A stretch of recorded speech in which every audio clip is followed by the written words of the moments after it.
ओम श्री परमात्मने नमः। भगवान श्री कृष्ण आप सभी पर अपना आशीष बनाए रखे। आप सभी का हर दिन शुभ हो। आज की नई सुबह आपके जीवन में ढेर सारी खुशियाँ लेकर आए। आप सभी का मेरे YouTube चैनल स्पिरिचुअल जर्नी 75 में हार्दिक स्वागत है। आज के वीडियो में आप सुनेंगे पद्म पुराण के उत्तरखंड के विषय 216 को, जिसमें श्रीमद् भगवद गीता के 9वें और 10वें अध्यायों के महात्म्य का वर्णन किया गया है। आइए कथा का आरंभ करते हैं। महादेव जी कहते हैं, पार्वती, अब मैं आदर पूर्वक 9वें अध्याय के महात्म्य का वर्णन करूंगा। तुम स्थिर होकर सुनो। नर्मदा के तट पर माहिष्मती नाम की एक नगरी है। वहां माधव नाम के एक ब्राह्मण रहते थे, जो वेदांगों के तत्वज्ञ और समय समय पर आने वाले अतिथियों के प्रेमी थे। उन्होंने विद्या के द्वारा बहुत धन कमाकर एक महान यज्ञ का अनुष्ठान आरंभ किया। उस यज्ञ में बलि देने के लिए एक बकरा मंगाया गया। जब उसके शरीर की पूजा हो गई, तब उसको आश्चर्य में डालते हुए उस बकरे ने हंसकर उच्च स्वर से कहा, ब्राह्मण, इन बहुत से यज्ञों द्वारा क्या लाभ है? इनका फल तो नष्ट हो जाने वाला है, तथा ये जन्म, जरा और मृत्यु के भी कारण है। यह सब करने पर भी मेरी जो वर्तमान दशा है, इसे देख लो। बकरे के इस अत्यंत कौतूहलजनक वचन को सुनकर यज्ञ मंडप में रहने वाले सभी लोग बहुत ही विस्मित हुए। तब वे यजमान ब्राह्मण हाथ जोड़ अपलक नेत्रों से देखते हुए बकरे को प्रणाम करके श्रद्धा और आदर के साथ पूछने लगे। ब्राह्मण बोले, आप किस जाति के थे? आपका स्वभाव और आचरण कैसा था? तथा किस कर्म से आपको बकरे की योनि प्राप्त हुई? यह सब मुझे बताइए। बकरा बोला, ब्राह्मण, मैं पूर्व जन्म में ब्राह्मणों के अत्यंत निर्मल कुल में उत्पन्न हुआ था। समस्त यज्ञों का अनुष्ठान करने वाला और वेद विद्या में प्रवीण था। एक दिन मेरी स्त्री ने भगवती दुर्गा की भक्ति से विनम्र होकर अपने बालक के रोग की शांति के लिए बलि देने के निमित्त मुझसे एक बकरा मांगा। तत्पश्चात जब चंडिका के मंदिर में वह बकरा मारा जाने लगा, उस समय उसकी माता ने मुझे शाप दिया, ओ ब्राह्मणों में नीच, पापी, तू मेरे बच्चे का वध करना चाहता है, इसलिए तू भी बकरे की योनि में जन्म लेगा। द्विज श्रेष्ठ, तब कालवश मृत्यु को प्राप्त होकर मैं बकरा हुआ। यद्यपि मैं पशु योनि में पड़ा हूँ, तो भी मुझे अपने पूर्व जन्मों का स्मरण बना हुआ है। ब्राह्मण, यदि आपको सुनने की उत्कंठा हो तो मैं एक और भी आश्चर्य की बात बताता हूँ। कुरुक्षेत्र नाम का एक नगर है, जो मोक्ष प्रदान करने वाला है। वहाँ चंद्र शर्मा नामक एक सूर्यवंशी राजा राज्य करते थे। एक समय जबकि सूर्य ग्रहण लगा था, राजा ने बड़ी श्रद्धा के साथ काल पुरुष का दान करने की तैयारी की। उन्होंने वेदांगों के पारगामी एक विद्वान ब्राह्मण को बुलवाया और पुरोहित के साथ वे तीर्थ के पावन जल से स्नान करने को चले। तीर्थ के पास पहुंचकर राजा ने स्नान किया और 2 वस्त्र धारण किए। फिर पवित्र एवं प्रसन्न चित्त होकर उन्होंने श्वेत चंदन लगाया। और बगल में खड़े हुए पुरोहित का हाथ पकड़कर तत्कालोचित मनुष्यों से घिरे हुए अपने स्थान पर लौट आए। आने पर राजा ने यथोचित विधि से भक्ति पूर्वक ब्राह्मण को काल पुरुष का दान किया। तब काल पुरुष का हृदय चीरकर उसमें से एक पापात्मा चांडाल प्रकट हुआ। फिर थोड़ी देर के बाद निंदा भी चांडाली का रूप धारण करके काल पुरुष के शरीर से निकली और ब्राह्मण के पास आ गई। इस प्रकार चांडालों की वह जोड़ी आंखें लाल किए निकली और ब्राह्मण के शरीर में हठात प्रवेश करने लगी। ब्राह्मण मन ही मन गीता के 9वें अध्याय का जप करते थे और राजा चुपचाप यह सब कौतुक देखने लगे। ब्राह्मण के अंतःकरण में भगवान गोविंद शयन करते थे, वे उन्हीं का ध्यान करने लगे। ब्राह्मण ने जब गीता के 9वें अध्याय का जप करते हुए अपने आश्रयभूत भगवान का ध्यान किया, उस समय गीता के अक्षरों से प्रकट हुए विष्णु दूतों द्वारा पीड़ित होकर वे दोनों चांडाल भाग चले। उनका उद्योग निष्फल हो गया। इस प्रकार इस घटना को प्रत्यक्ष देखकर राजा के नेत्र आश्चर्य से चकित हो उठे। उन्होंने ब्राह्मण से पूछा, विप्रवर, इस महाभयंकर आपत्ति को आपने कैसे पार किया? आप किस मंत्र का जप तथा किस देवता का स्मरण कर रहे थे? वह पुरुष तथा वह स्त्री कौन थी? वे दोनों कैसे उपस्थित हुए? फिर वे शांत कैसे हो गए? यह सब मुझे बतलाइए। ब्राह्मण ने कहा, राजन, चांडाल का रूप धारण करके भयंकर पाप ही प्रकट हुआ था तथा वह स्त्री निंदा की साक्षात मूर्ति थी। मैं इन दोनों को ऐसा ही समझता हूँ। उस समय मैं गीता के 9वें अध्याय के मंत्रों की माला जपता था। उसी का महात्म्य है कि सारा संकट दूर हो गया।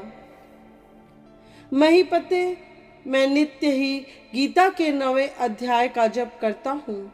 उसी के प्रभाव से प्रतिग्रह जनित आपत्तियों के पार हो सका हूँ। यह सुनकर राजा ने उसी ब्राह्मण से गीता के 9वें अध्याय का अभ्यास किया। फिर वे दोनों ही परम शांति को प्राप्त हो गए। यह कथा सुनकर ब्राह्मण ने बकरे को बंधन से मुक्त कर दिया और गीता के अभ्यास से परम गति को प्राप्त किया।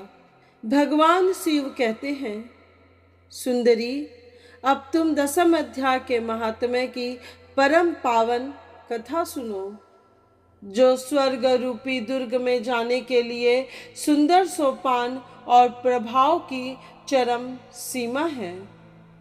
काशीपुरी में धीर बुद्धि नाम से विख्यात एक ब्राह्मण था, जो मुझ में नंदी के समान भक्ति रखता था। वह पावन कीर्ति के अर्जन में तत्पर रहने वाला, शांत चित्त और हिंसा, कठोरता एवं दुस्साहस से दूर रहने वाला था। जितेंद्रिय होने के कारण वह निवृत्ति मार्ग में ही स्थित रहता था। उसने वेद रूपी समुद्र का पार पा लिया था। वह संपूर्ण शास्त्रों के तात्पर्य का ज्ञाता था। उसका चित्त सदा मेरे ध्यान में संलग्न रहता था। वह मन को अंतरात्मा में लगाकर सदा आत्म तत्व का साक्षात्कार किया करता था। अतः जब वह चलने लगता तो मैं प्रेमवश उसके पीछे दौड़ दौड़ कर उसे हाथ का सहारा देता रहता था। यह देख मेरे पार्षद भृंगी ऋषि ने पूछा, भगवान, इस प्रकार भला किसने आपका दर्शन किया होगा? इस महात्मा ने कौन सा तप होम अथवा जप किया है कि स्वयं आप ही पद पद पर उसे हाथ का सहारा देते चलते हैं। भृंगी का यह प्रश्न सुनकर मैंने इस प्रकार उत्तर देना आरंभ किया। एक समय की बात है, कैलाश पर्वत के पार्श्व भाग में पुन्नांगन वन के भीतर चंद्रमा की अमृतमय किरणों से धुली हुई भूमि में एक वेदी का आश्रय लेकर मैं बैठा हुआ था। मेरे बैठने के क्षण भर बाद ही सहसा बड़े जोर की आंधी उठी। वहां के वृक्षों की शाखाएं नीचे ऊपर होकर आपस में टकराने लगी। कितनी ही टहनियां टूट टूट कर बिखर गईं। पर्वत की अविचल छाया भी हिलने लगी। इसके बाद वहां महान भयंकर शब्द हुआ, जिससे पर्वत की कंदराएं प्रतिध्वनित हो उठी। तदनंतर आकाश से कोई विशाल पक्षी उतरा, जिसकी कांति काले मेघ के समान थी। वह कज्जल की राशि अंधकार के समूह अथवा पंख कटे हुए काले पर्वत सा जान पड़ता था। पैरों से पृथ्वी का सहारा लेकर उस पक्षी ने मुझे प्रणाम किया और एक सुंदर नवीन कमल मेरे चरणों में रखकर स्पष्ट वाणी में स्तुति करनी आरंभ की। पक्षी बोला, देव आपकी जय हो। आप चिदानंदमयी सुधा के सागर तथा जगत के पालक हैं। सदा सद्भावना से युक्त एवं अनासक्ति की लहरों से उल्लसित हैं। आपके वैभव का कहीं अंत नहीं है। आपकी जय हो। अद्वैत वासना से परिपूर्ण बुद्धि के द्वारा आप त्रिविध मलों से रहित हैं। आप जितेंद्रिय भक्तों के अधीन रहते हैं तथा ध्यान में आपके स्वरूप का साक्षात्कार होता है। आप अविद्यामय उपाधि से रहित, नित्य मुक्त, निराकार, निरामय, असीम, अहंकार शून्य, आवरण रहित और निर्गुण हैं। आपके चरण कमल शरणागत भक्तों की रक्षा करने में प्रवीण है। अपने भयंकर ललाट रूपी महासर्प की विष ज्वाला से आपने कामदेव को भस्म किया है। आपकी जय हो। आप प्रत्यक्ष आदि प्रमाणों से दूर होते हुए भी प्रामाण्य स्वरूप हैं। आपको बारंबार नमस्कार है। चैतन्य के स्वामी तथा त्रिभुवन रूपधारी आपको प्रणाम है। मैं श्रेष्ठ योगियों द्वारा चुंबित आपके उन चरण कमलों की वंदना करता हूँ, जो अपार भव पाप के समुद्र से पार उतारने में अद्भुत शक्तिशाली हैं। महादेव साक्षात बृहस्पति भी आपकी स्तुति करने की धृष्टता नहीं कर सकते। सहस्त्र मुखों वाले नागराज शेष में भी इतनी चातुरी नहीं है कि वे आपके गुणों का वर्णन कर सके। फिर मेरे जैसे छोटी बुद्धि वाले पक्षी की तो विसात ही क्या है। उस पक्षी के द्वारा किए हुए इस स्तोत्र को सुनकर मैंने उससे पूछा, विहंगम, तुम कौन हो और कहाँ से आए हो? तुम्हारी आकृति तो हंस जैसी है, मगर रंग कौवे का मिला है। तुम जिस प्रयोजन को लेकर यहाँ आए हो उसे बताओ। पक्षी बोला, देवेश, मुझे ब्रह्मा जी का हंस जानिए। धुर्जटे, जिस कर्म से मेरे शरीर में इस समय कालिमा आ गई है उसे सुनिए। प्रभो, यद्यपि आप सर्वज्ञ हैं, अतः आपसे कोई भी बात छिपी नहीं है। तथापि यदि आप पूछते हैं तो बतलाता हूँ। सौराष्ट्र नगर के पास एक सुंदर सरोवर है जिसमें कमल लहलहाते रहते थे। उसी में से बाल चंद्रमा के टुकड़े जैसे श्वेत मृणालों के ग्रास लेकर मैं बड़ी तीव्र गति से आकाश में उड़ रहा था। उड़ते उड़ते सहसा वहां से पृथ्वी पर गिर पड़ा। जब होश में आया और अपने गिरने का कोई कारण न देख सका तो मन ही मन सोचने लगा, अहो यह मुझ पर क्या आ पड़ा, आज मेरा पतन कैसे हो गया। पके हुए कपूर के समान मेरे श्वेत शरीर में यह कालिमा कैसे आ गई। इस प्रकार विस्मित होकर मैं अभी विचार ही कर रहा था कि उस पोखरे के कमलों में से मुझे ऐसी वाणी सुनाई दी, हंस उठो, मैं तुम्हारे गिरने और काले होने का कारण बताती हूँ। तब मैं उठकर सरोवर के बीच में गया और वहां 5 कमलों से युक्त एक सुंदर कमलिनी को देखा। उसको प्रणाम करके मैंने प्रदक्षिणा की और अपने पतन का सारा कारण पूछा। कमलिनी बोली, कलहंस, तुम आकाश मार्ग से मुझे लांघ कर गए हो। उसी पातक के परिणाम वश तुम्हें पृथ्वी पर गिरना पड़ा है तथा उसी के कारण तुम्हारे शरीर में कालिमा दिखाई देती है। तुम्हें गिरा देख मेरे हृदय में दया भर आई और जब मैं इस मध्यम कमल के द्वारा बोलने लगी हूँ उस समय मेरे मुख से निकली हुई सुगंध को सूंघ कर 60,000 भंवरे स्वर्ग लोक को प्राप्त हो गए हैं। पक्षीराज, जिस कारण मुझ में इतना वैभव, ऐसा प्रभाव आया है उसे बताती हूँ।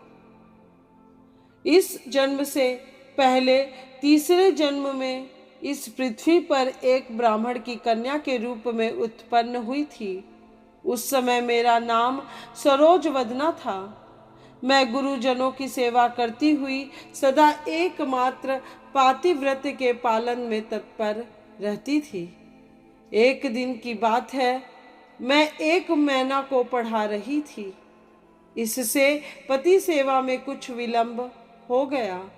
इससे पति देवता कुपित हो गए और उन्होंने शाप दिया, पापिनी तू मैना हो जा। मरने के बाद यद्यपि मैं मैना ही हुई, तथापि पातिव्रत के प्रसाद से मुनियों के ही घर में मुझे आश्रय मिला। किसी मुनि कन्या ने मेरा पालन पोषण किया। मैं जिनके घर में थी वे ब्राह्मण प्रतिदिन प्रातः काल विभूति योग नाम से प्रसिद्ध गीता के 10वें अध्याय का पाठ करते थे और मैं उस पापहारी अध्याय को सुना करती थी। विहंगम काल आने पर मैं मैना का शरीर छोड़कर 10वें अध्याय के महात्म्य से स्वर्ग लोक में अप्सरा हुई। मेरा नाम पद्मावती हुआ और मैं पद्मा की प्यारी सखी हो गई। एक दिन मैं विमान से आकाश में विचर रही थी। उस समय सुंदर कमलों से सुशोभित इस रमणीय सरोवर पर मेरी दृष्टि पड़ी और इसमें उतरकर ज्यों ही मैंने जल क्रीड़ा आरंभ की त्यों ही दुर्वासा मुनि आ धमके। उन्होंने वस्त्रहीन अवस्था में मुझे देख लिया। उनके भय से मैंने स्वयं ही यह कमलिनी का रूप धारण कर लिया। मेरे दोनों पैर 2 कमल हुए, दोनों हाथ भी 2 कमल हो गए और शेष अंगों के साथ मेरा मुख भी 1 कमल हुआ। इस प्रकार मैं 5 कमलों से युक्त हुई। मुनिवर दुर्वासा ने मुझे देखा। उनके नेत्र क्रोधाग्नि से जल रहे थे। वे बोले, पापनी तू इसी रूप में 100 वर्षों तक पड़ी रह। यह शाप देकर वे क्षण भर में अंतर ध्यान हो गए। कमलिनी होने पर भी विभूति योगाध्याय के महात्म्य से मेरी वाणी लुप्त नहीं हुई। मुझे लांघने मात्र के अपराध से तुम पृथ्वी पर गिरे हो। पक्षीराज, यहाँ खड़े हुए तुम्हारे सामने ही आज मेरे शाप की निवृत्ति हो रही है, क्योंकि आज 100 वर्ष पूरे हो गए। मेरे द्वारा गाए जाते हुए उस उत्तम अध्याय को तुम भी सुन लो। उसके श्रवण मात्र से तुम भी आज ही मुक्त हो जाओगे। यूं कहकर पद्मिनी ने स्पष्ट एवं सुंदर वाणी में 10वें अध्याय का पाठ किया और वह मुक्त हो गई। उसे सुनने के बाद उसी के दिए हुए उस उत्तम कमल को लाकर मैंने आपको अर्पण किया है। इतनी कथा सुनकर उस पक्षी ने अपना शरीर त्याग दिया। यह एक अद्भुत सी घटना हुई। वहां पक्षी अब 10वें अध्याय के प्रभाव से ब्राह्मण कुल में उत्पन्न हुआ है। जन्म से ही अभ्यास होने के कारण शैशवावस्था से ही इसके मुख से सदा गीता के 10वें अध्याय का उच्चारण हुआ करता है। 10वें अध्याय के अर्थ का चिंतन का यह परिणाम हुआ है कि यह सब भूतों में स्थित शंख चक्रधारी भगवान विष्णु का सदा ही दर्शन करता रहता है। इसकी स्नेहपूर्ण दृष्टि जब कभी किसी देहधारी के शरीर पर पड़ जाती है तो वह चाहे शराबी और ब्रह्म हत्यारा ही क्यों न हो, मुक्त हो जाता है तथा पूर्व जन्म में अभ्यास किए हुए 10वें अध्याय के महात्म्य से इसको दुर्लभ तत्व ज्ञान प्राप्त है तथा इसने जीवन मुक्ति भी पा ली है। अतः जब यह रास्ता चलने लगता है तो मैं इसे हाथ का सहारा दिए रहता हूँ। भृंगिरिटे, यह सब 10वें अध्याय की ही महामहिमा है। पार्वती, इस प्रकार मैंने भृंगिरिटे के सामने जो पाप नाशक कथा कही थी वही यहाँ तुमसे भी कही है। नर हो या नारी अथवा कोई भी क्यों न हो, इस 10वें अध्याय के श्रवण मात्र से उसे सब आश्रमों के पालन का फल प्राप्त होता है। आज की यह कथा यहीं पूर्ण हुई। इस चैनल के अगले वीडियो में आप अवश्य सुनिए पद्म पुराण के उत्तरखंड के विषय 217 को, जिसमें श्रीमद् भगवद गीता के 11वें अध्याय के महात्म्य का वर्णन किया गया है। इसी तरह की पौराणिक कथाओं को सुनते रहने के लिए आपके अपने इस चैनल से जुड़े रहिए।